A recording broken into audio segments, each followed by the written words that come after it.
afternoon. As always, when you prepare a presentation like this, you start with, we don't have enough content, we need more. And now we got to the stage where like, oh, let's delete this, we've got too much, let's hurry up, let's keep the intro short. So that's what I'm going to do, I'm going to keep the intro short, just quickly make... As long as you've left all the solid tech stuff in there. Exactly, so that's why we're keeping the intro short. Just to make sure, because I see just a few faces that I haven't met before, I just want to make sure that you guys are familiar with who we are and what we do. Here you can see a quick overview of the agenda. So after the overview, we're going to talk about server SAN and the benefits of server SAN. We're going to dig into the industries and applications where this is useful.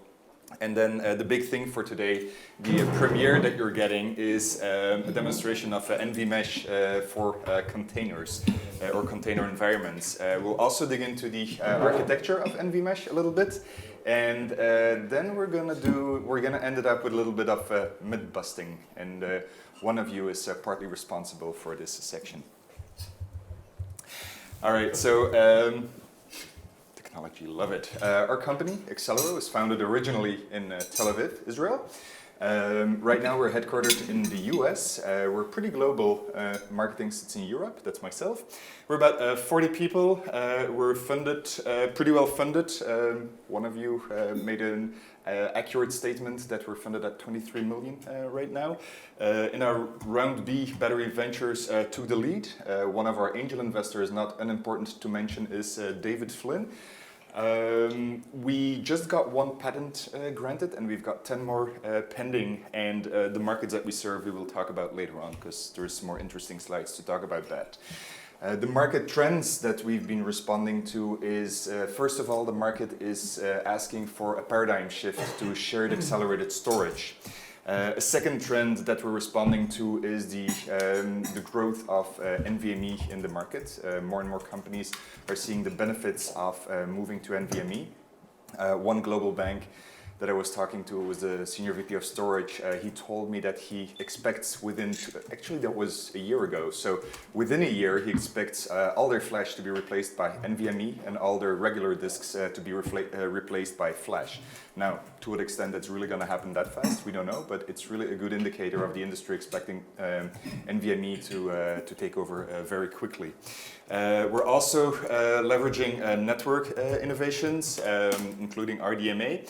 And very important for us is the acceptance of server SAN. And server SAN is, we've seen it in object storage where one company that's been talking here or will be talking here later on talks about object storage on standard servers.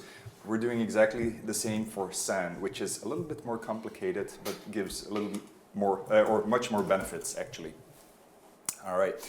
The reason why we're doing what we're doing is we were inspired by the big five, Facebook, Amazon, Google, who have all been building data centers that need to be very efficient, very flexible, using standard hardware components, and they have been developing software to run all of this in a very efficient way. We decided to enable our customers to do the same thing because not everybody has an army of engineers like Google and Facebook have.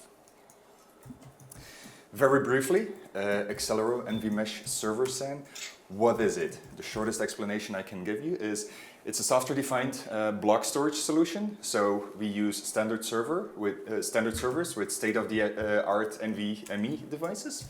We are distributed NVMe, or we provide distributed NVMe. Essentially, we enable companies to pool NVMe over the network and use all NVMe benefits as if it were used locally. Josh is going to tell you much more about that. We're scale-out server SAN, so we scale data center-wise. You start with just a few servers and you can scale over multiple racks. And we allow converged and disaggregated architectures, very important for the flexibility requirements that customers have today. So they can perfectly start with an NVMesh environment with what we call a zero-U concept. Use application servers, put some NVMe drives in there, create a scale-out block storage environment. But if they feel the need at some point to add much more capacity without adding a lot of servers, they can add a few boxes that are just filled up with NVMe as well. So a lot of flexibility on that scale. That is the last slide I will be talking to. Very high level, the simplest explanation of our architecture. You have a number of standard servers with NVMe drives in there, and you put NVMesh software on top of that. What NVMesh is going to do, it's going to abstract all the capacity of the NVMe drives in your server and create one pool of very fast block storage. Okay? The software enables you to provision block volumes, and Josh will be talking about that more in more detail. And those block volumes can be either accessed by applications directly or through file systems. For example, we support GPFS for very large clustered file system environments. I think that is all I needed to cover. Josh, I think it's over to you. Right, thanks. So first off, everything you're seeing here is not embargoed. We're not presenting anything that's embargoed today. And you're welcome to take pictures, but you're also welcome to get the complete presentation. So be very happy to make that available. Either you have my contact information. We are going to make it available. Okay, so you're again welcome to take pictures, but we'll get you the slides in short order. System instantly. So. That's true. Okay. Lastly, the reason for that is not that we don't want to show you things that are new and cool, is that we have a philosophy that we show you what's real. With that, we only came out of stealth in March. However, we came out of stealth at version 1.1 with customers. And it's very important to us. So the things you're going to see here and we're going to talk about, they're available right now. You can try the software literally after this demonstration if you want to. Lastly, the demos we do at Tech Field Day were live, and the demo that we're going to do today will be live. So I'm going to preface it with that because that way, if it crashes and burns, I have the excuse that we're doing a live demo. It's not a video. So Throwback Thursday, this is a reference to that event in March. We went ahead and we came out finally. It was our kind of coming out party. And a lot of it was focused around performance. We didn't necessarily intend that. We always talk about performance because we're optimized for NVMe. And NVMe is a very high performance media. We completely unleash the performance of that media and allow you to get every bit of IOP, every bit of capacity, every bit of throughput at the low latency that NVMe provides. So our product, though, is not necessarily about high performance. It's about low overhead. It's about not putting a tax on top of what you paid for. Standardized servers, standardized media, put a software layer on top, and extract every bit of performance that NVMe gets you.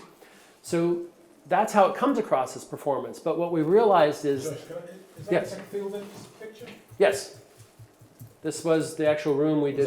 Was that not the last one, the one before that would have been in March? Number 12. Yep. 12. It was storage Tech Field Day. Yeah. Who's that? Foskett. Clever, attractive looking gentleman with a white shirt. Our table, someone we know. Yeah. Okay. Yes. Yeah. No, that's Rob. That looks like Rob Novak. We had some tough players in the room. It was a good. Oh no, that's Howard, isn't it? Yeah, it is Howard. Yeah. He's the handsome one. So the key is a lot of performance messaging, but really what it's about is giving you flexible functionality, efficiency, getting what you paid for, lowering overall cost, and really letting you get operationally efficient. So we're going to use a good old car analogy. My colleague here picked these cars. I would have picked Maseratis. I like the Italian cars, but since it's storage and we want reliability, we went with something German Ask Chris instead. what he drives. What do you drive? You. We want to know. Is it the one on the left or the one on the right? So with that, of course, you have Porsche two-seater Carrera of some type. Very, very fast. Not the most practical, but you can also get a Panamera, and you're going to fit 4 people with their luggage. You have different gasoline or diesel options. 4-wheel drive is available. You have a lot here, but it's still an extremely fast vehicle, yet it kind of melds the two together. You get a lot of functionality, a lot of utility out of it. And that's really the apt analogy for what NVMesh is. It gives you the performance of a high-performance car, but it gives you the functionality you need and the efficiency you need to operate in your environment. So there was recently a study that came out, a survey from ESG. I know we don't like to mention other, but We don't care. Came out. Outside, we don't care. Came out from ESG, and they asked basically, what do you care about from your storage vendors today?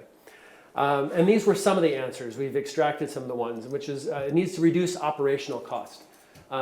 Get the best performance you can get. Maybe it's the best performance per dollar, but it's best performance. They want a flexible hardware infrastructure. That is, if at all possible, avoid proprietary hardware. Avoid this model where you overcharge me for something that I can buy, commodity. And have a compelling vision, which we believe we have a compelling vision. Integrated into the computing stack. And that's really what we're focusing on. A question that may come up later, you might ask is, do you guys integrate with VMware? The answer is no. We don't have any plans to integrate with VMware. The reason for that is, and we use the analogy of hockey in the US, or Canada probably, that we like to skate to where the puck is going, not to where the puck has been.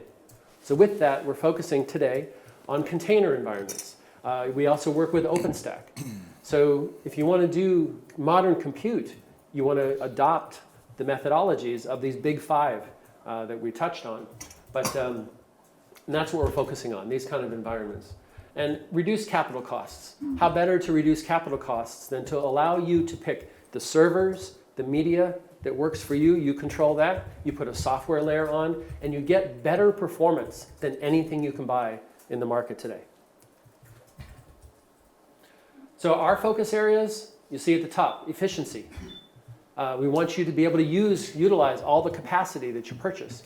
We want you to get the best, extract all the performance that you pay for, extract all the capacity, get an entire pool, and bring up the utilization rates that you normally see with flash. They can be as low as 25%. With us, you can get as arbitrarily close to 100% capacity utilization as you're comfortable with. If you want protection, then today with RAID 1 or RAID 10, you can get arbitrarily close to 50%. But we've had multiple customers that say that they're only at 25, 15, 35% utilization because they have these individual pools and each one on average is underutilized. Flexibility, you get the ultimate flexibility. We can deploy in what looks like an all-flash array, build your own, or we can deploy by simply putting 1 or 2 NVMe drives per server over a very large number of servers. So you have the ultimate amount of flexibility. Performance, I've touched on it. Yes, question? Flexibility, will it also accept non-Excelero logical volumes? Will it work with other vendors? Yes. That jumps forward a bit, so we'll jump forward and we'll come back. We are a software layer on the client that enables access to our block device. However, it is completely compatible with any other block clients, with any other block devices. It shows up as its own set of block devices. So you could even mix this into a fiber channel system as long as it had an Ethernet NIC that supports our technology. You could even use NVMe over Fabric simultaneously while you use our solution. Additionally, just as an adjunct to that, if you wanted to, you could even use SAS and SATA. We downplay this because we're optimized for NVMe, and that's where you get the best benefit. However, you could use SAS and SATA drives and NVMe over Fabric targets when they exist. I don't mean the open source software, I mean hardware targets. So we are future-proof and fully integrated into these environments. Scalability. There is no one in the market that is as scalable as we are for any kind of NVMe over Fabric product, basically any kind of product. We are the world's most scalable local flash performance solution that's out there. We can literally go to, I think it's 50 petabytes of storage if you wanted to, with the product today. You could go to, and this is why we don't talk about performance. I could wow you. We could scale to hundreds of millions of IOPS. But what are you going to do with them? It doesn't matter. The point is we're scalable. We'll let you scale to very large capacities and get every bit of what you pay for, however large you scale. And ease of use. You'll see some demonstrations. Ease of use, both we have a GUI, we have a RESTful interface, and with what we're going to demonstrate through Kubernetes, you'll see that you can completely provision and attach our storage in a container environment without any administrator doing anything with the storage. It just happens automatically. So how do we meet these requirements? And these mimic what was on the other slide, or mirror. Efficiency, I told you a bit about this. Very high utilization rates for NVMe, standard hardware, and more importantly, no CPU overhead. You may have heard me say we're software-defined storage, and I told you could put 1 or 2 drives per server. You can use those servers for compute, because in our software, unlike any other product on the market today, when we are sharing and utilizing drives and sharing them to other hosts, and other hosts are consuming IOPS or bandwidth, We do not tax the CPU of the host that's serving that. And we call this true convergence. This means is if you want to actually have one cluster and not have an external array, everyone can participate in the cluster as both a client and a target. But the targets are not paying that usual noisy neighbor penalty. And we'll go into this in more depth later. Scalability, I touched on that, so I won't touch on that again. Ease of use, we're very easy to use. You'll see that in just a moment. Flexibility, we ended up talking about this, about how flexible we are. And performance, it's a given. The media is highly performant, so we're highly performant on top of that.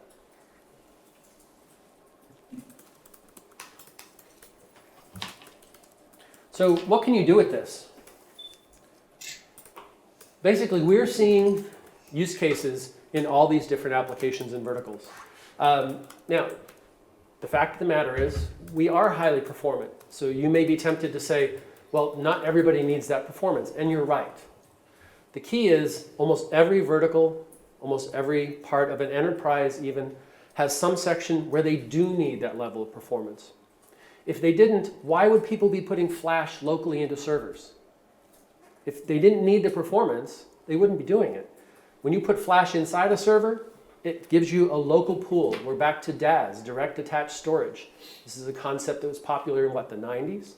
So if you put flash into a server, there's got to be a reason to do it. So people do want that performance. What they don't want is the individual pools. They don't want to lose their data. They don't want to have to replicate outside. In other words, they want to do things like they used to, but get all the benefit of modern media. Can I jump in for 1 second? Because you're not seeing the online conversations on Twitter. This is a very important slide. Today we're talking about containers. What I may not have made very clear today is containers is just one use case. And the point of the session is to show you how our technology is used for a specific use case. It's important to see that all of those applications can be run on our technology. So if containers, for some miraculous way, don't become the massive thing that we all think it's gonna be, no problem for us. There's a lot of other applications, like for example, database as a service, which Josh is gonna talk about later on as well, which is also a great application for us. Sorry for that. Oh, no problem. That's actually a key thing. And I forget, it's actually my fault, my apologies that I have not talked with all of you before. You're not that familiar with our product. Containers to date, this is a new functionality for us, added on to the base functionality we already have. It's really just an automation into a layer that lets you run that. And as Tom said, if you don't want to run containers, that's fine. The product works as is in all these traditional environments. So we're a fan of IBM Spectrum Scale, and you'll learn why later. Genomics, risk analysis, analytics, as well as risk analysis is used in HPC. We're in burst buffer and seismic modeling, as well as visualization. Machine learning and predictive analytics in IoT. Transcoding for media and entertainment, as well as actually post-production. We have a customer entering POC very soon who doing 4K workflows is really thinking this is going to be the ticket for them for post-production. Database as a service and microservices. So all these things are available. And again, we'll make these slides available to you so you can have a reference for this. And because we're going to make these slides available, I don't want to run too short on time, I'm not going to spend too much on this. I will tell you that we have focused on hyperscale web and cloud. That has been our main focus. That is why you see representatives from LinkedIn, for instance, who gave a presentation at our event in March when we launched. We're also part of Open19. If you don't know what that is, it's an initiative by LinkedIn. They cannot say this, but we can. Open19 is basically the Open Compute Project, OCP, done right. So we are the storage layer, the first and only right now storage product, block storage product that's part of this Open19 project. So web and cloud, they need the ultimate scalability. They're already using local flash. What they like to get is better efficiency, and that's our story here for web and cloud. You can use it in web and cloud for, again, well, we're talking about Kubernetes, MongoDB, but even if you do bare metal provisioning, we can use it for Postgres, you can use it for Cassandra, you can use it for Apache Spark. The list goes on and on. Any application that can benefit from a high transactional efficiency load, so that is low latency because you have a high transactional rate, can benefit from this product. Innovative enterprise, what we mean by that is what I touched on earlier. Every enterprise has got a small section that's doing something. For example, we have Axel here, who is one of our representatives in Europe, who's been working with a particular bank in Europe, and they are doing basically an analytics run on data that used to take them 40 hours to do a report that they had to run every 24 hours. You can imagine that was kind of a problem. This is for compliance. So I think that run is down to 4 hours or 5? 6. 6? Okay, my marketing side came out, I exaggerated. From 40 hours to 6, so this well fits within the window. But it's not just that they're getting that performance, they've reduced it, they're getting it with redundancy. They're getting it with resilience. They can have a server fail, they can have a drive fail, and it keeps going. That's the key thing. This is something for compliance they have to do every day, and now they have the confidence that they can go ahead and do that. So real-time analytics, again, big databases. Some of these overlap with others, but very, very high transactional loads in enterprise. High-performance computing, I think that's obvious. High-performance computing needs very high performance. The difference is oftentimes they use things that require very high bandwidth. Now, NVMe drives also offer very high bandwidth. The question is, how do you take a whole bunch of NVMe drives? How do you take hundreds or thousands of drives and unify them to be able to use them for one purpose? We can be the answer to that, which is get you very, very high throughput. We'll touch later on a use case. NASA Ames was one of our first customers in California, and they're currently using a completely shared CXFS file system amongst 128 nodes, and on a regular basis getting 140 gigabytes per second of bandwidth and some 30 million IOPS. Drifting towards performance again. My key is not to tell you that, well, these numbers are so huge. They're getting the aggregate performance of the devices that they paid for. The difference is they unify it and they put it behind one file system. And rather than slicing up their data sets into 128 different pieces, there are 128 nodes in the cluster. Rather than slicing their data up, they just put all the data on one file system, and every host accesses that data as if it's using local flash. Database as a service, key thing here. Let's talk about Cassandra for a moment. Cassandra, in-memory database. Why am I talking to you saying use us, use Flash for an in-memory database? Well, the key thing is any in-memory database, best practice is to go ahead and put Flash on that local server. It's doing replication. We're not going to do any data protection here. We're going to do RAID 0 volumes.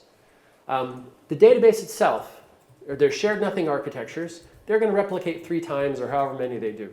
So again, why are we saying that you're going to add us a centralized resource into a shared nothing infrastructure? The reason is that the best practice is to use Flash because these databases, if they go down, they have to dump the contents of memory to a flash device. You need that as fast as possible. When they come up, they need to load the contents of memory from a flash device. But moreover, when they fail, if you have a 2 terabyte in-memory database, when one node fails and a new node starts up, it doesn't have any data on that local flash. It's going to transfer 2 terabytes of data over the network, which is going to impose a huge penalty on your network. It's going to slow down your existing systems.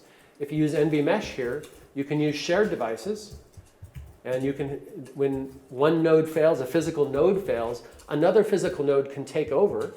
It can use the same logical device, and then it only replays the transactions for the time that that third server has been offline.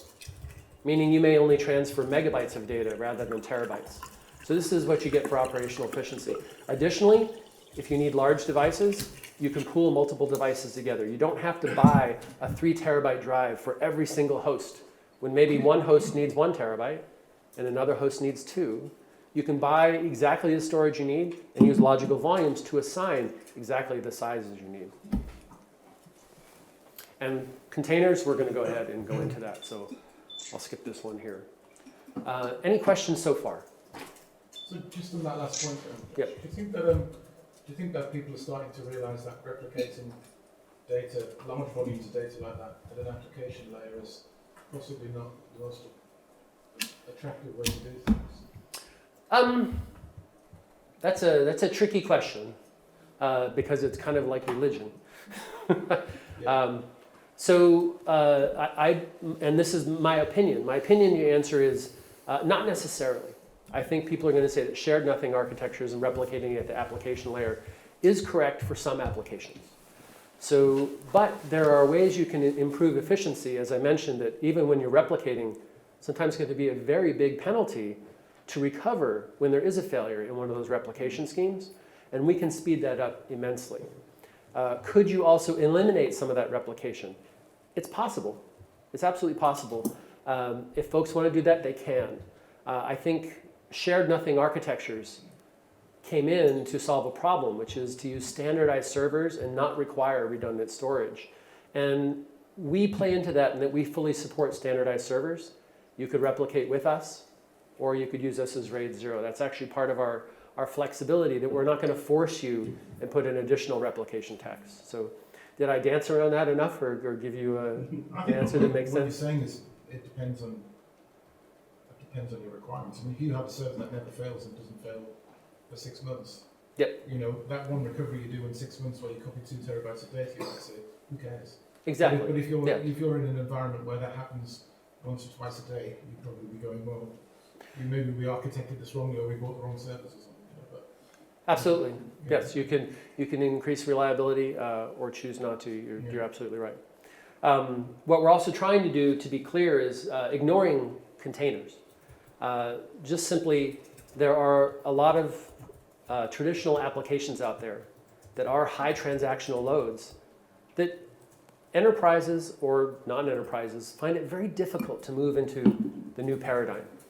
What they'd really like is, I just want to use a block device like I'm used to, but I want the performance of local flash, but I also want centralized administration, data protection, the ability for a host to fail, the ability for a drive to fail. And so far, these two things are at odds. They didn't exist, but with Excelero NVMesh, they do exist. So it gives you a little bit more time. You can move your applications over. They're block devices. Put any file system you like on top if you need a file system, and you're off to the races. You get the performance of local flash, all the flexibility you're used to of centralized storage. So it's the best of both worlds. All right, so containers. Our objectives were, we want to allow for transactional containers. That is, there's kind of been a dearth of people putting really high transactional loads, transactional to the storage, that is, on containers. Because if they really needed the performance of local flash, they were tied to a node. So we wanted to give containers persistence, but local flash performance, with the ability, of course, to be able to move that container elsewhere. And that's that freedom to move amongst physical nodes. We needed consistent storage, that is, consistent storage performance. If a container was on one host and then it moved to another, or I spun up more containers, no matter what physical node they run on, they need to have the same kind of access. In other words, I want to eliminate data locality. Sometimes I get asked, do you guys do data locality? I go, yeah, it's local everywhere. It's hard to believe, but it's anything that's on our storage to any particular host, wherever it is, it performs just like it's local flash. Therefore, there is no need for data locality because it all acts like it's local. Abstraction of logical volumes. That is, you need to break this. Like I have a 3 terabyte drive, which means I'm limited to 3 terabytes on one host. No, we take all the storage, we pool it together, and when you allocate storage from us, we use pieces of drives. You don't have to allocate even an entire drive. We use segment allocations per drive. Adhere to the container philosophy. That is, use standardized hardware. It makes me nervous when people take pictures. Use standardized hardware. Don't tie me down to an appliance. If I want rack level flash, don't make me put a specialized appliance in the rack. I want to build my own. So we support all standard servers. The 0U concept, I touched on this earlier. Why is it 0U? If you go fully converged and you put NVMe flash in each node, you're adding a virtual all-flash array. But it's not taking any space, it's 0U. And it performs better than any all-flash array on the market. It will not hit the CPU on the targets, which means, and we call this logical disaggregation. We logically disaggregate the media from the hosts, allowing you to use it, but not impact the CPU on those targets. And lastly, data protection and availability. You had to be able to have a node fail and you had to be able to have a drive fail or some combination of those, and yet keep the data available and, of course, protected. So what does it look like? You just run your container nodes the way you normally would. This one's showing Kubernetes. We are a plugin. Currently, we're a flex volume plugin into Kubernetes, which means you can take your existing Kubernetes environment, add our plugin, and you can get these benefits and use NVMesh storage. So overall, what's our architecture?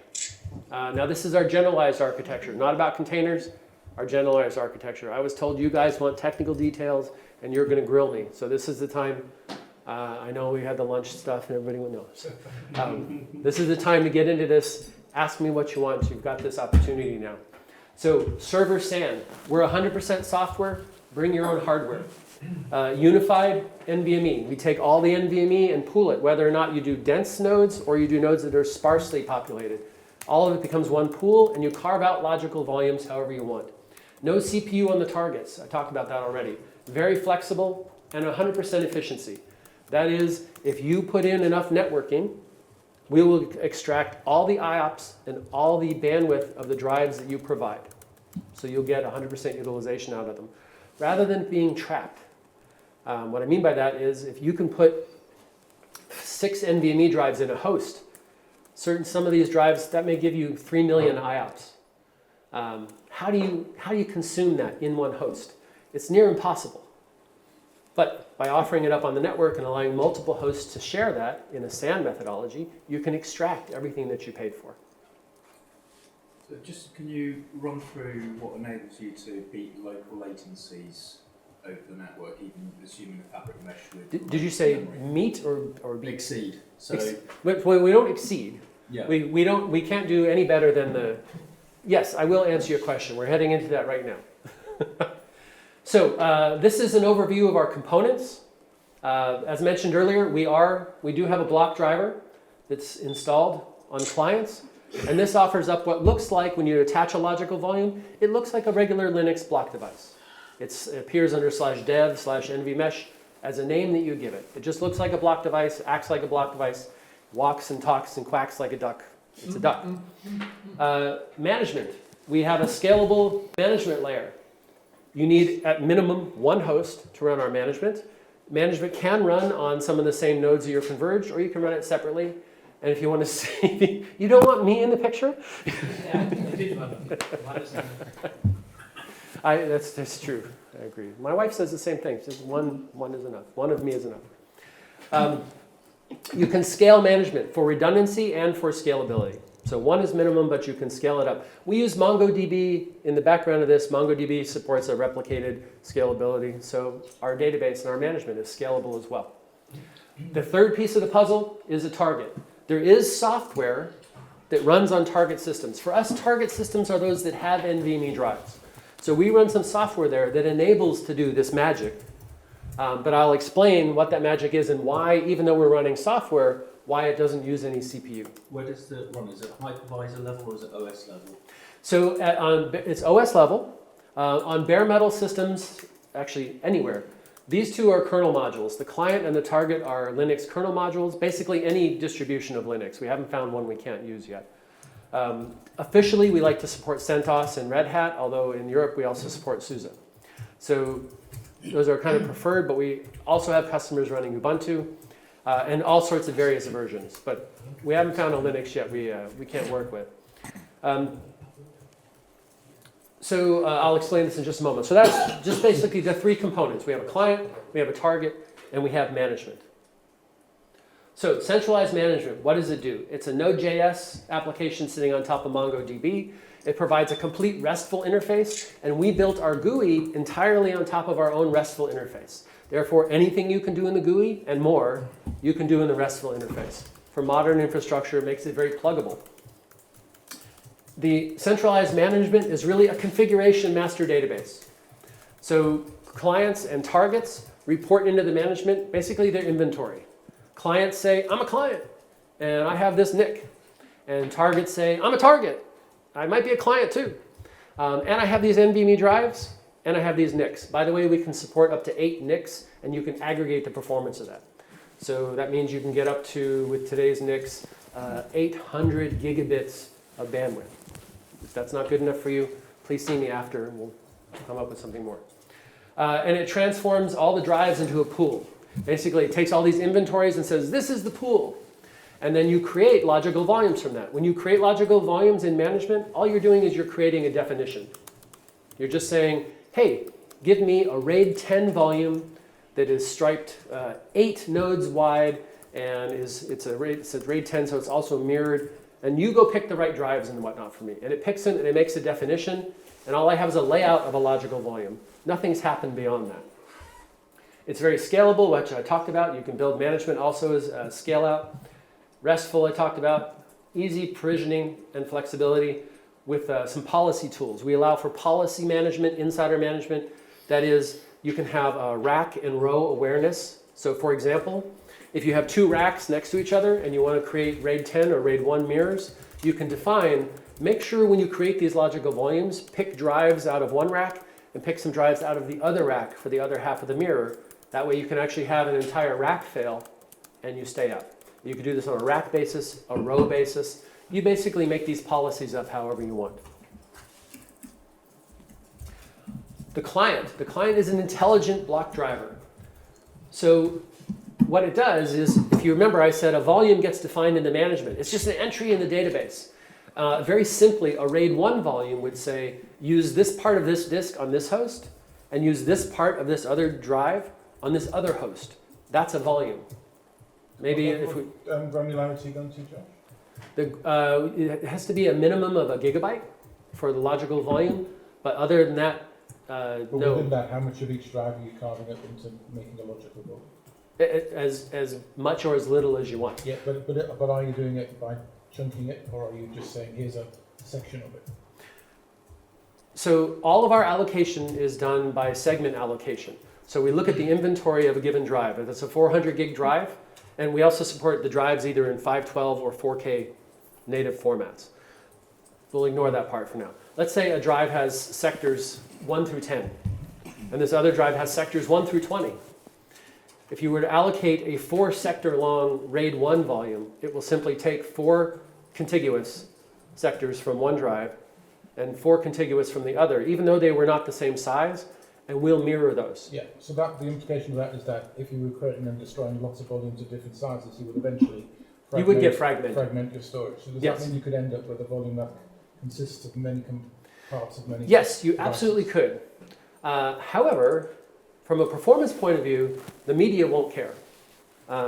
When we do our testing, we only test with random loads because, remember, since we're talking about flash drives, they already, at the FTL layer, they're not really presenting things in contiguous order. They're just giving you a virtualized table. But That's do you have contiguous. any maintenance that optimize over time, low periods and things like Not- that? Fragmentation tools. Not in this version. So I told you earlier I'm going to present everything that's real today, and that is, in what we have today, we are thick provisioned. We're using these sizes, And you're using variations of RAID today, you're not using erasure coding or... today we're only using RAID 1 and RAID 10. There are actually reasons for that of why it's actually less costly. If you have a high write load, it's less costly to stick with RAID 1 or RAID 10 than it is to go with an erasure coding scheme when you consider how you're going to wear out the media. However, that said, by the end of the year, we can talk about this anyway, it's not really embargoed. By the end of the year, we will have a RAID 6 scheme that goes over at least 4 hosts and allows for the failure of 2 nodes and brings down that overhead for data protection significantly. So we will introduce that. As well as just a future-looking statement, virtualized blocks are also on the roadmap. Have a couple of beers, we'll tell you when. But No. virtualized blocks are on the roadmap, so we will deal with these kind of issues. But basically, we had to start somewhere, and we've started where we are to give you, and that's also why that's kind of focused on performance. So how many disks, say, or chunks on various disks will you support contiguously? Could you have, say, You can 8 split it. different disks or more? Or? A single volume can spread over as many as 128 nodes.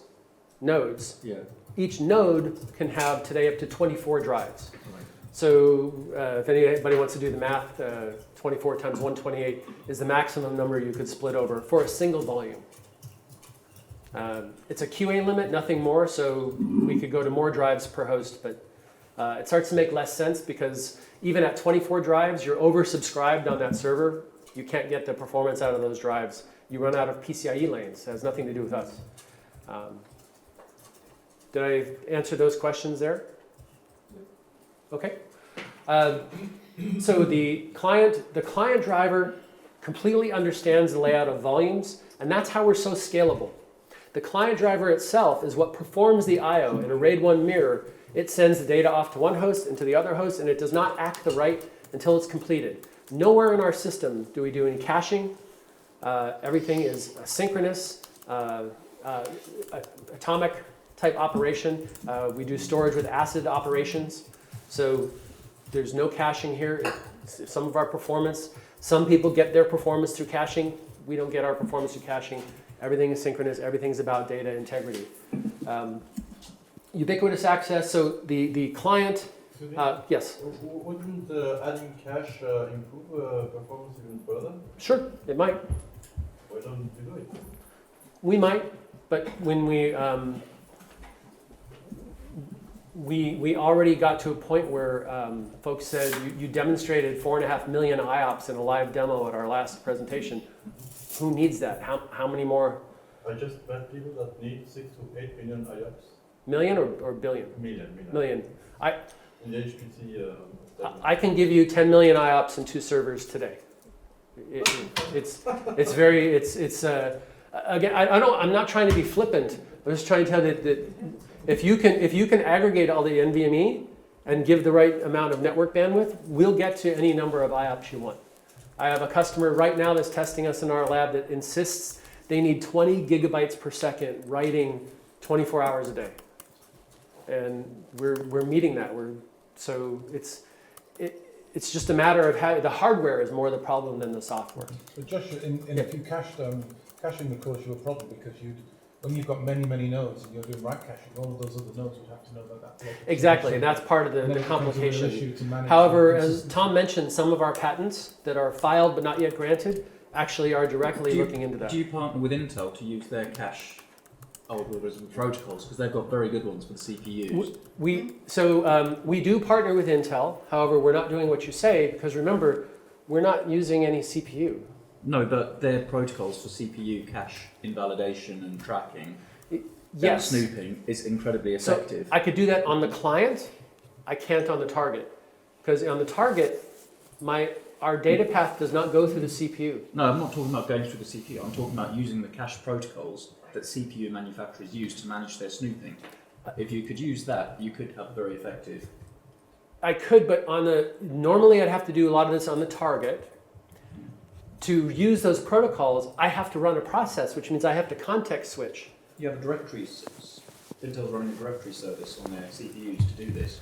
But each time I go in and out of the CPU, I incur as much as a 5 microsecond hit. No, but I'm not talking about doing it on the CPU. I'm talking about you having a directory service to cache your data distribution, for example. So you could do things like Intel's doing with its high core count CPUs very effectively. I agree with you on the client side, and we'll get to the reason why.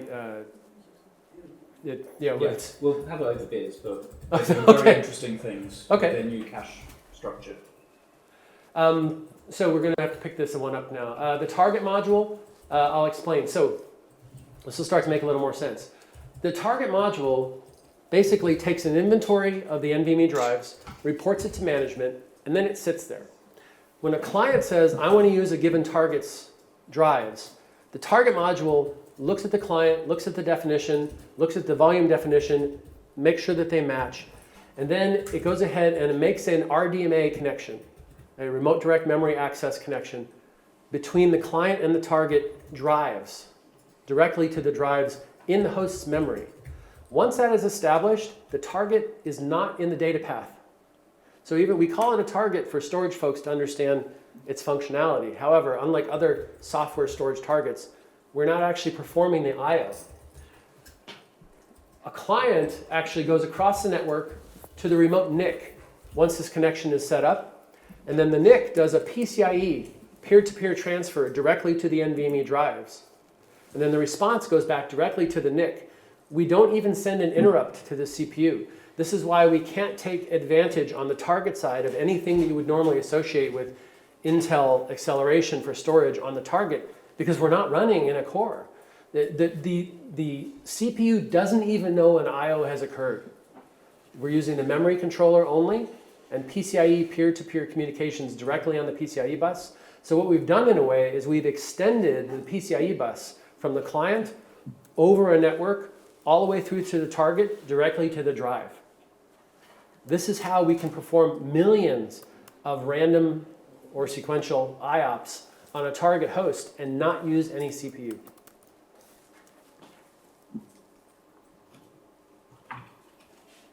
Lastly, there's something called the Topology Manager. It's part of the target. This is what coordinates between all these systems and watches for errors, watches for things that go wrong, that is changes to the network topology, disks failing, disks being removed, disks added. That's part of our target. Now this is when we will use a little bit of CPU. Drive failures and rebuilds are handled by the Topology Manager. They're not handled by the clients. This is so that we have complete control over this. The Topology Manager also is what clears stale locks.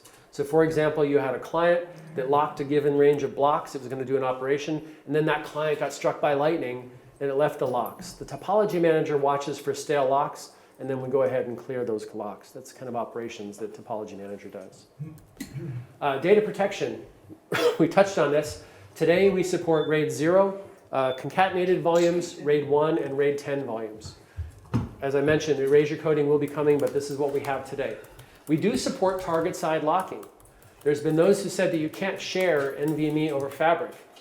That's true. NVMe over Fabric, as the spec is defined today, you can't share one drive amongst multiple hosts. You can if you do namespaces, but you can't share one namespace, for instance, among multiple hosts. Our product has been set with RDMA atomics, allowing multiple clients to use this from day one. And with drive failure scenarios, we handle automatically drive failures, drive replacement. You can add new drives or hosts at any time. NIC failures, NIC recovery, everything is done in the product.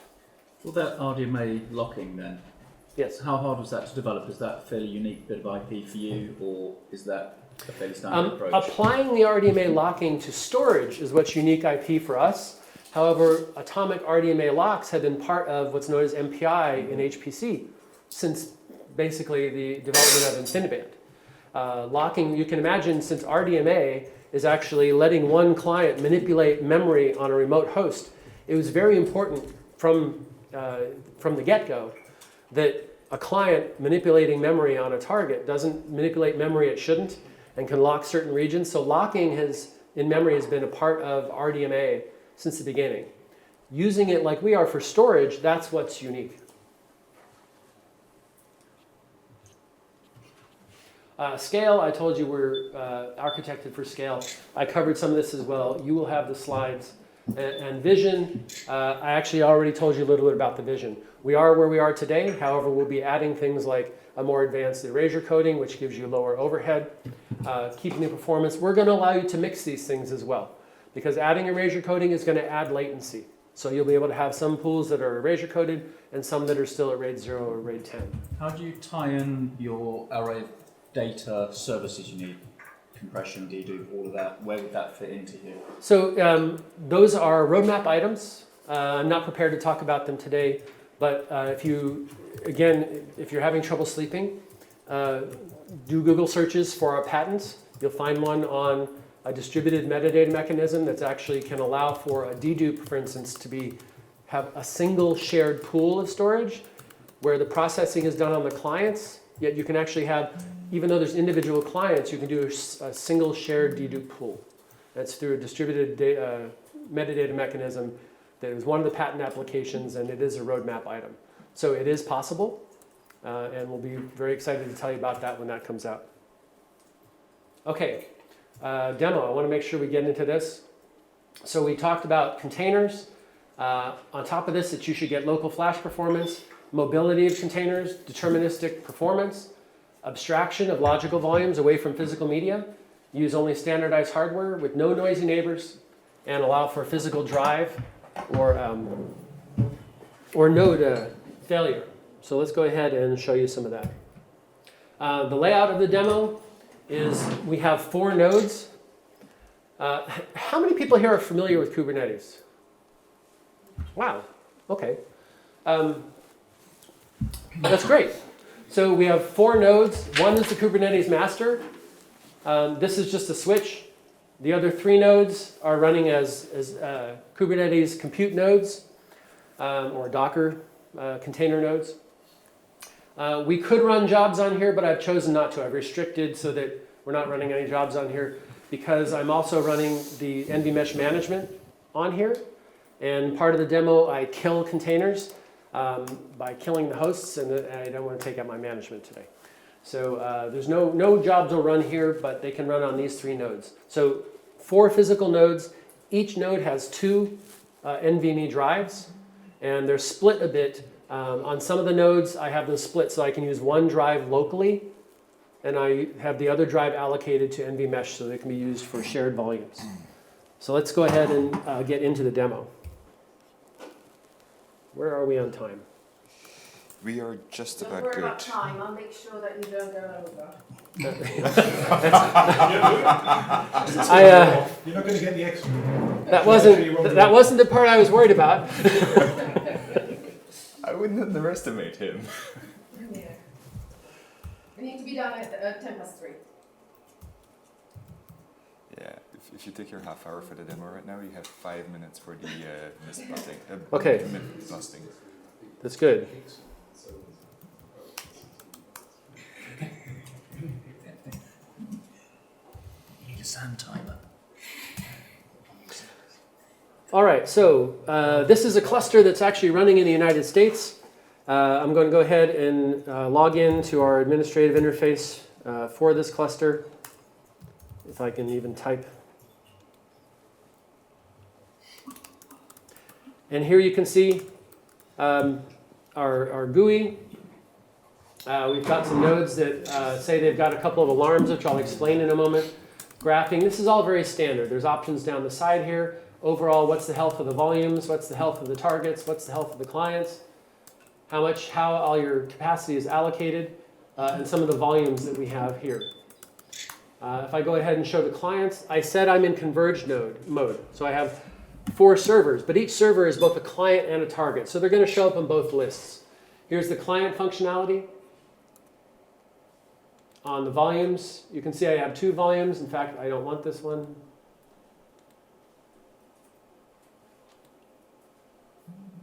So I went ahead and deleted that volume. I've got this NV Mesh volume. This one I'm going to leave created. This was automatically provisioned originally by Kubernetes. However, part of this demo is to do a performance where I needed a very large file, a 256 gigabyte file. It takes about 10 minutes to create. I didn't think you want to sit through that. So I'm not destroying that volume, but I will show you how Kubernetes can automatically create new volumes. And on the targets, you see that I have the same list of targets. Now, these are in an alert mode, and I'll tell you why. It has to do with, we normally take over any NVMe drives in the system. So here you can see, I see 2 NVMe drives on this node 22, but I want to allow the demo, for part of the demo, I want to use a local drive, local to the host, so I'm going to evict it. It's making me give the password because this is, are you really sure you want to do that? And now the disk is evicted, but we've gone into an alarm mode. So if I go back to the dashboard, you see I now have 3 systems in alarm because it says, well, wait a minute, this disk is in a funny state. Normally you'd use eviction for forcing a drive to fail, essentially. Maybe you wanted to replace a drive, or simply, like I'm doing here, I had some drives that are physically in the systems, but I want to make sure I don't use them for anything right now. I can also do this with my provisioning groups, but maybe I haven't set up provisioning groups yet. Long story short, I want to assure you that those alerts are intentional, and here's from ones I just got from the operation I did. I'm going to act those, but that gets to show you a little bit about how easy it is to do things on the system and work with the GUI. Now I'm going to remind myself here of what we're doing. So on Kubernetes, let's go ahead and show the nodes. So can you guys see that window? Maybe make it a little. You're good, I think.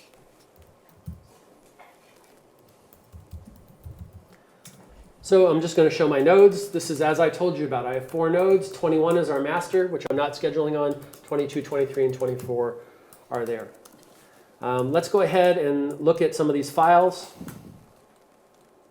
So if you look here, I have various YAML files, the definition files used by Kubernetes to define pods, replication controllers, that kind of thing.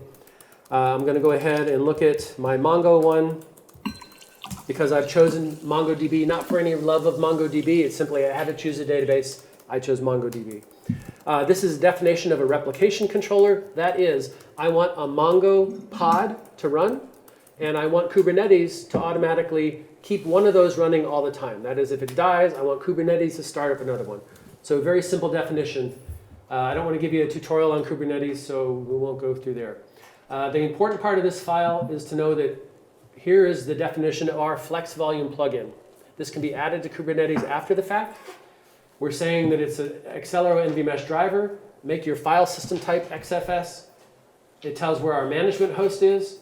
And the volume, this is the volume name, NVMesh volume. If you notice, NVMesh volume matches the volume that is on here, NVMesh volume, because it was created by Kubernetes. And that's what's going to be used. Okay, so get out of that file. Let's go ahead and show these local drives. I told you that 3 of the nodes, or actually all the nodes have local drives. On each one, I have mounted one of those SSDs under /mnt/local SSD. Kubernetes only uses file systems. It can't use a raw device. So it only uses file systems. So I've made these file systems available. They can be passed through to Kubernetes as a volume that they can go ahead and use locally, local flash. So that's basically the setup of what we have there. If you look at the file for this, it looks very similar. This is the replication controller defined to use local storage. So instead of a flex volume, it would just use a local disk down here. Any questions about the setup so far? I hope not, because I need to get going.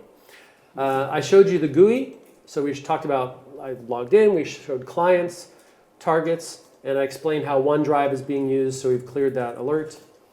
So let's go ahead and do some demonstration with Kubernetes. I'm going to go ahead and start up a replication controller for local storage.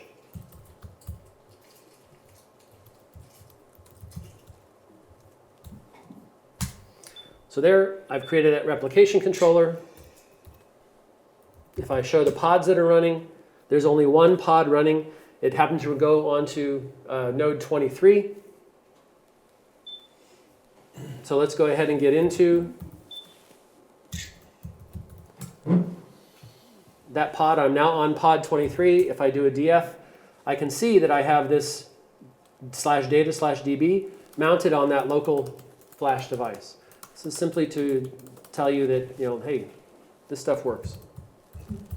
This is, by the way, none of this is NVMesh yet, to be clear. I'm just trying to show you that this is what you would do with Kubernetes. If you wanted local flash performance, this is what you'd have to do, is set up local drives. So I'm going to go into a directory that I already have on each of these local drives that has some FIO runs.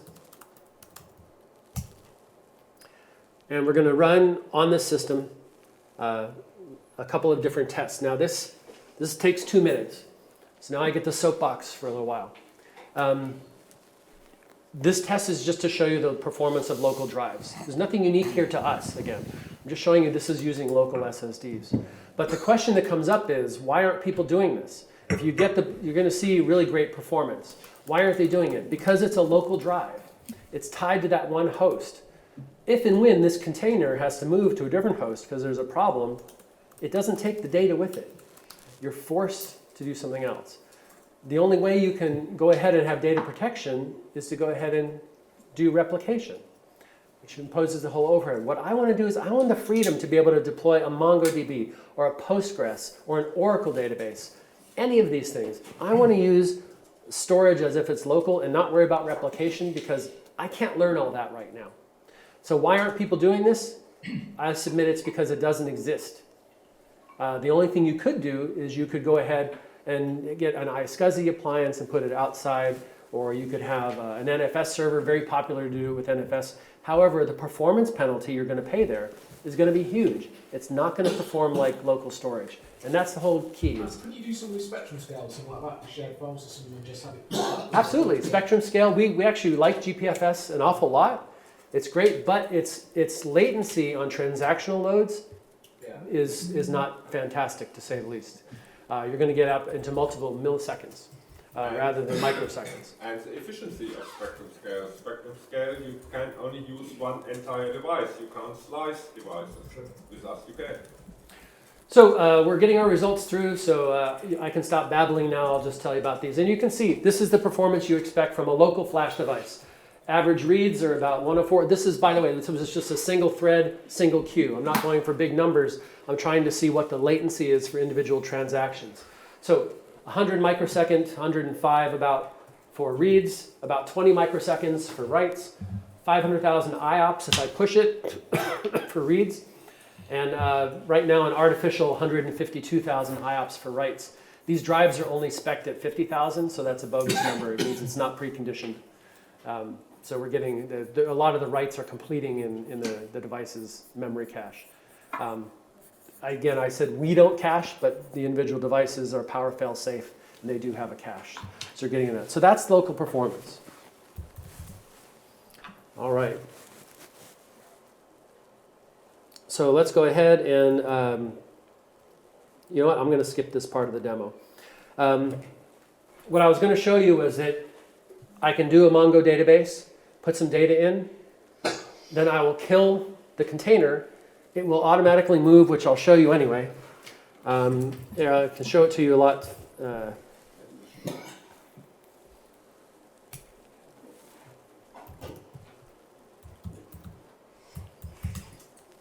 The benefits of a live demo. So this is the volume that's mounted on that one host. I'm going to touch techlive-foo. You can see it's there. There is a file there. And of course now, if I go ahead and I kill, I'm going to go ahead and kill that pod. I'm going to do show pods. We were running on 20, where were we running before? We were 23, thank you. We were running on 23 before. You can see Kubernetes, I killed that pod. Kubernetes started up a new one on 22. If I do go into that host and cd/data/db, there is no techlive file. It started up another instance. Those other files are an empty MongoDB database, but of course, because I'm on a different host, I've lost that. So that's all I wanted to show there by showing you that this is possible with local, but you don't want to do it that way.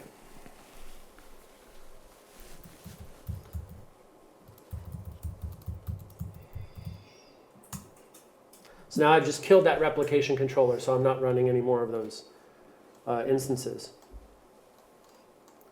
All right. So let's show now the more interesting stuff.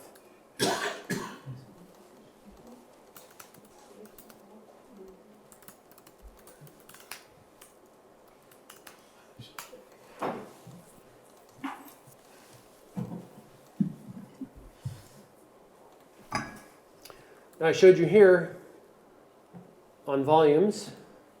The only volume that's there is NVMesh volume. What I'm going to do now in Kubernetes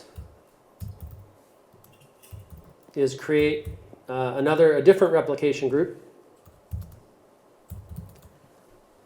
that's using a NVMesh volume, but one that didn't exist before.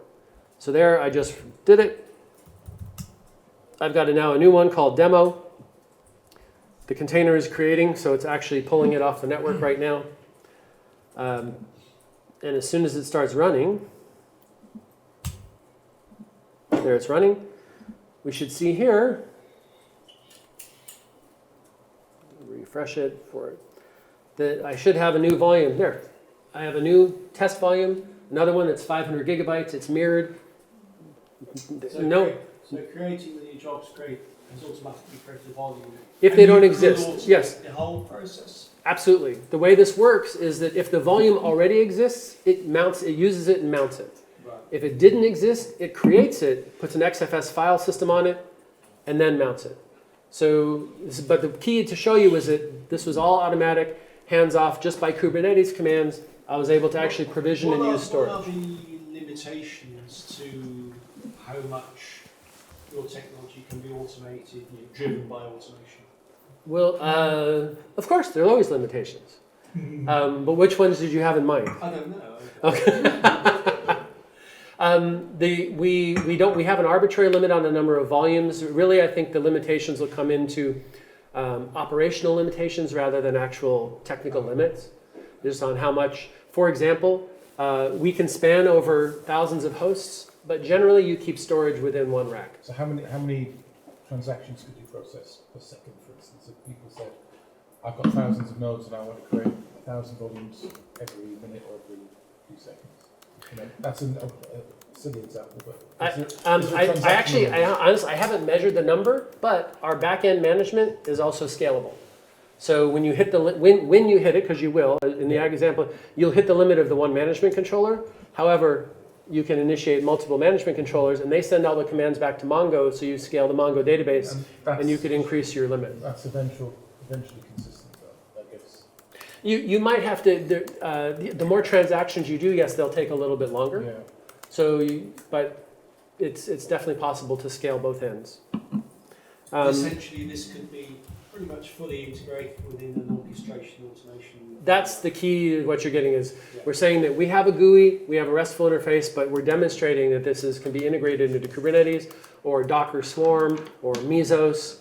It's a matter of us writing the plugins. Kubernetes is the first one we went after. So I'm going to go ahead and I'm going to be on the wrong server. I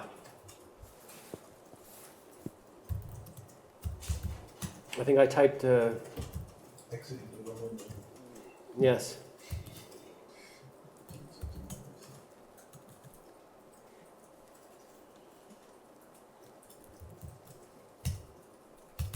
There we go. All right, so I have no pods running again. Last time. Now let's do everything we're talking about. So you saw how it can automatically create a volume. Now we're going to use that existing volume because that has some of the data I want in it.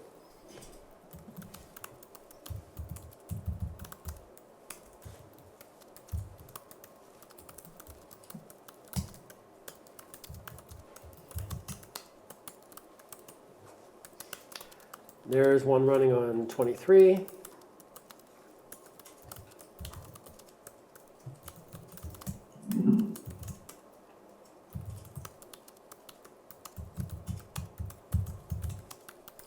And you can see here on 23, in this I have some different files here. I can do a touch, tech live, foo. Oh, it says tailive foo. I'm going to exit this, and then I'm going to do a kill that. Now I move from 23 back to 22. If I cd to /data,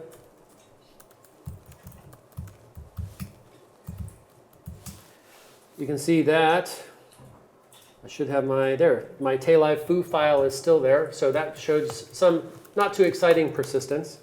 The key thing is this is an NV mesh volume. If I do a df dot, you can see that this is actually coming from dev NV mesh volume. You can see that matches here. Our volume list, if you look in the clients, you can see that the NV mesh volume is attached to node 22. And now I want to go into the FIO directory. And I want to run, this is the exact same tests that I ran on local volume. This is a series of 4 FIOs to show individual transaction latency for reads and writes, and then kind of bump up the IOPS and on both reads and writes. So this was complete soon. And what I want to show you here, hopefully, when this finishes, is that even though we're using a volume, now this one is running on 22. Kubernetes happened to give us node 22. If I go ahead while this is running, and I look at the volumes, and I look at this NVMesh volume, the definition, I can see that the drives, and I'll expand these. This volume is made up of one drive that's on 22 and one drive that's on 24. So it just so happens, luck of the draw, that I am using a volume, half of its mirror is local and half is remote. But it doesn't matter. They both could have been remote. The whole key is we get local style performance. So if you look at some of the results we're getting, you can see that before we were at 105 microseconds for read latency, and now we're at 110. Because I told you, we only add about 5 to 6 microseconds of overhead. So this is still local style performance. On write latency, we have added here almost 14 microseconds. Now, why is that so much more? We're doing a RAID 10 or RAID 1 volume here. That means every transaction has an additional lock, so that we actually a little bit more than double our overhead for RAID 10 volumes. But I would submit to you that a 34 microsecond write response time is still local flash performance. On IOPS, you can see I got, actually it's a little low, I got about 750,000 read IOPS, which is more than the one, because when we read, we're reading from 2 different drives. So that one should actually be a little higher, but about 750,000 IOPS. And for write IOPS, I got the 100,000 because I'm using these drives. Each drive is spec'd at 50,000 IOPS. So these are still actually a little over. It should have only been about 50,000, but because they're not fully burned in, I'm getting more than the advertised. The key is, by doing a RAID 1 volume, I got more read performance, because when we read, we alternate reads between the 2 drives. So you use that mesh there, okay? And we did that. All right, so let's do Mongo show DBS. And these are actually Mongo commands. You can see Tech Live. I have some data in here.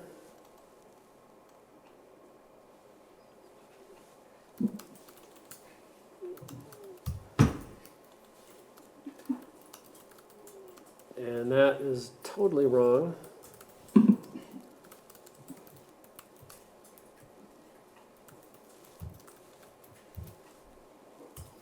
There you can see I have a little bit of data in there. I'm going to go ahead and insert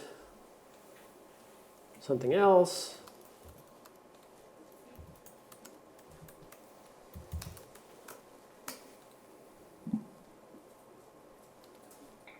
And we've got this, or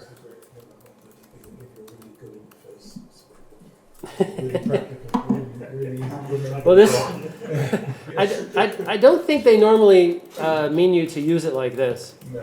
No. And I did not terminate my string properly. This is kind of an example of what not to do. All right. So now if you see all this,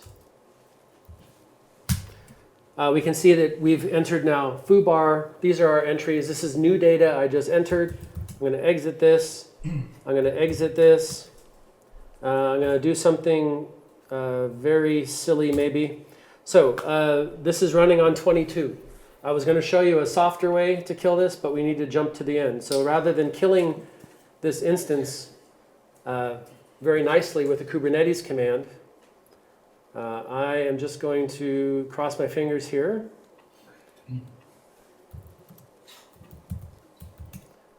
I'm going to log directly into the upper level of this node. And I am just going to do a tell init 6, which for those of you who are familiar with Linux means I'm going to tell init to just kill this system, just reboot it. Not nicely, not shut down gracefully, just kill it. And there it goes. 22 is gone.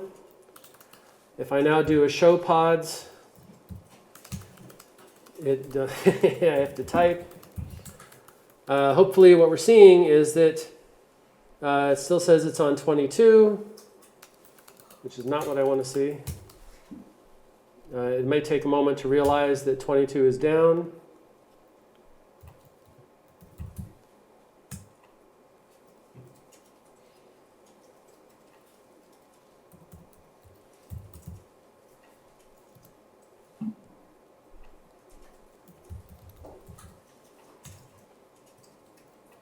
Ah, no, that's the same one. There we are. Okay. Sorry, that just took Kubernetes a little bit to notice that the pod was down. So if you now see, it's got 22 in an indeterminate state, but because it has noticed the container's not responding, it has spawned a new one on 23. Thank you. So now we will do, we'll go into that. It's not working. That's very interesting.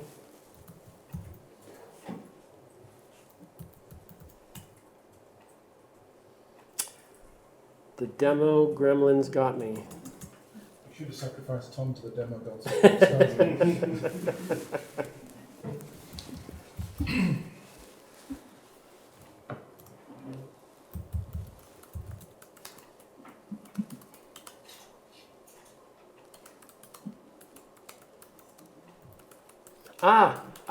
I'm sorry. That is not, that is my error. There we go. All right, so now I'm on a totally different node, number 23. And if I go into Mongo and I do show DBs, I can see we still have tech live. If I do use tech live, and then go ahead and show all the entries. There you go. There's the data that we just put in live on the other machine. So sorry for the little glitches there, but what we just showed is a machine died. We were using our storage. We started up a new Kubernetes automatically started up that container on a different host. That different host attached to it. And you can see we have the database exactly where we were when we were on the other host. At the same level of performance. Because I killed 22, you can actually see on the interface that I'm in degraded mode. This also, at the same time, showed that we had exactly what NVMesh is supposed to do. We had a mirror. The host to contain half the mirror died, but our volume continued working, and we're in degraded mode. When that volume comes back up, NVMesh will automatically rebuild the missing data. We do a partial rebuild, and it'll do that missing data only. So that's it. We just demonstrated that. You can have containers. They can be dynamically provisioned. They can move around. They get local flash performance. You have protection against a node failure. And in this case, we also ended up simulating a drive failure because the node that we killed also had the drive. And a NIC failure. Yes, and a NIC failure. So that's basically what we have for the demo. Last things I want to do is a little bit of myth busting. And we have 5 minutes or none? We've got 10 minutes. We've got 9. Okay. Sorry. Well, you asked. No hooking, yes, no Can hooking. I ask a question on this? No questions. I have to get through. No, yes, please. You mentioned the protection ring, and you Yeah. got the new regulations coming out of Europe, etc. Yes. Can you do encryption? We could. We don't today. But that would. So one thing we could do is we could use self-encrypting drives. Yeah. It's a matter of where you want to do the key management. So that would give you encryption at rest. If you want to do encryption at flight, that's something we've considered, but we don't have it yet. But any of it's possible. That would be very useful for the new. Yes, anything is possible because we're doing the operation at the client. That kind of functionality, it's a great question, because how do you add encryption? Like if you start encrypting everything on a centralized box, you need really massive CPUs, you're going to restrict your bandwidth. But if I can encrypt at every single client that's sending data as it's sending it, maybe if I'm using up an extra core on the client, or using some acceleration, as other folks mentioned from Intel calls, I can really scale my encryption as well. So that would be the way we would add it, but we don't have it today. So ultimate scalability. I hope I've shown this. There are folks that are saying now that they can get our, this kind of level of performance, but they're basically one box. And one box is always going to have a limit. It doesn't matter if the box is 5 million IOPS or 10 million or whatever. It's still one box. We can go ahead, if you want to talk about scalability, we can scale to, we're in the iteration right now, 1024 nodes. You can have up to 60 drives per node if you want, which means that we can get up to 2.5 billion IOPS in one cluster. Please don't make that the thing you tweet. Please tweet about Kubernetes and whatnot. The fact that it's scalable, that you saw automatic provisioning and whatnot. But there are people out there saying that you can't scale this. You can't scale this at the client. Yes, you can. We're doing it. Would the E8 be on the right-hand side of the screen? I don't know. Maybe they could. That doesn't look like their box, but it looks similar to their box. What tease you are? Well, this is a super micro box. I believe they use an AIC box, so it's completely different. But it's one box. What do you do if you want to spread a volume over multiple boxes? You have to do something in the client anyway. You have to go back to software RAID, MD, Atom, LVM, something like that. It's a nightmare. We take care of all the logical volume management for you. We also notice people are talking. People are talking to certain people in this room. And some of the quotes that they said that about us, they threw us in with some other folks, but they said about Excelero was, if you're only accessing NVMe drives directly and running software on clients to manage it, which is what I told you about, you can't natively share block storage volumes across hosts as a result. This is 100% wrong. Our product has been designed from the day one for multiple hosts to be able to attach to a logical volume just like a SAN. It looks like a SAN, it operates like a SAN. NASA Ames, one of our very first customers, has 128 clients. Each one has a single drive, and they made a massive 256 terabyte flash drive that they put a CXFS file system on. Every single client attaches to that, and every single client gets local flash performance. We support multi-reader, multi-writer on our logical devices. You can attach them to all sorts. So you can share block devices on our system. The other one is they said you can't really separate compute and storage in a way that allows you to scale them independently. And that also is not true. I told you we don't use any CPU on the targets. So you can do this. I'm going to see if I can get in just 3 minutes. You've got 5. Sorry, 4. It's still 5. It's 5? Yeah, I'm fair. All right, so what I'm going to run real quickly is a big FIO job. This one's 56 threads, queue depth like 16. It kills the processor on the system. I'm not trying to get you the best performance number here. I'm just trying to drive CPU up. Now, if you look, although one drive has failed, this will be interesting. So test volumes, the surviving NVMesh the surviving is on 24. So if I look at the CPUs, you can see this is where I'm running the load. CPU load is going up, doing a massive read IOP load on 23. This is where I'm running. This is the host that contains the surviving drive out of the mirror. Do you see no CPU? Because it's not using any CPU. We're not using any CPU on the target. Okay, it's getting, if you look at this job right now, it's getting 550,000 IOPS served by that host, but that host is not expending any CPU. Well, that's interesting. Yes, 24 is not using any CPU. So, going back to this, why is this important? Because it was said you can't do this. You can't, in a converged model, the statement was made that you can't separate compute and storage. Except with NVMesh, you can. We logically disaggregate that. Because we don't use any CPUs, you can scale storage independently. You can put it in the nodes, you can put it outside the nodes. You can scale your storage completely separately from your compute. You have the freedom to do that, whether you do a converged mode or disaggregated. So what do you find results in contention for that data, for example? What's the corner cases that would result in, say, performance contention and degradation across the mesh? So where we hit limits are bandwidth on the network on a regular basis. I'm using a 56 gigabit Ethernet connection today, which I know is weird. That's a Mellanox thing. You can use 25, 100, it doesn't matter. But we tend to hit network limits. If you spread your volumes out appropriately, you actually get a lot better performance and spread them out.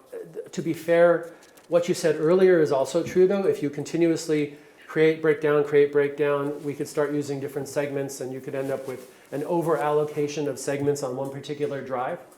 And that's possible you could hit that limit of that drive. Are your customers going to be spending more on networking devices as a consequence of distributing your storage?